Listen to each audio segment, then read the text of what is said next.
বাড়িয়ে দেওয়া হলো গরমের ছুটি। তো স্কুলগুলো গত 11ই মে থেকে গরমের ছুটি চলছিল, যেটা 18 তারিখ পর্যন্ত চলার কথা ছিল।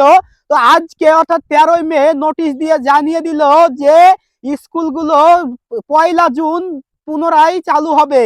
তো বন্ধুরা, আপনাদের কি মনে হয় এইভাবে কি আদৌ ছাত্রছাত্রীদের পড়াশোনা হবে? এইভাবে কি তাদের পড়াশোনায় ক্ষতি হচ্ছে না?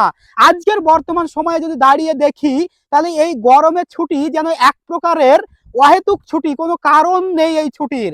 কেন? কারণ আজকে ইলেকট্রিসিটি আছে। আজকের দিনে দাঁড়িয়ে প্রত্যেকটা বিদ্যালয়ে, প্রায় ম্যাক্সিমাম বিদ্যালয়ে কিন্তু ফ্যানের ব্যবস্থা রয়েছে এবং পরিকাঠামো মোটামুটি রয়েছে। তো সরকারের উচিত যে এই সমস্ত বিদ্যালয়গুলিতে পরিকাঠামোগুলো ঠিক করে সেখানে ইলেকট্রিসিটির যাতে ব্যাঘাত না ঘটে, ফ্যানের যাতে ব্যাঘাত না ঘটে, ছাত্রছাত্রীরা যাতে পরিপূর্ণ শিক্ষা পায় এবং পরিকাঠামো পায়, সেই দিকে খেয়াল রাখা উচিত। অযথা এই গরমের ছুটি দিয়ে ছাত্রছাত্রীদের পড়াশোনার ব্যাঘাত ঘটানোর কোনো মূল্য আছে বলেই মনে হয় না। তো এটা আমার সম্পূর্ণ ব্যক্তিগত মতামত। আপনাদের কি মনে হয় অবশ্যই কমেন্টে লিখে জানাবেন, আর ভিডিওটি বেশি বেশি করে শেয়ার করে দিন।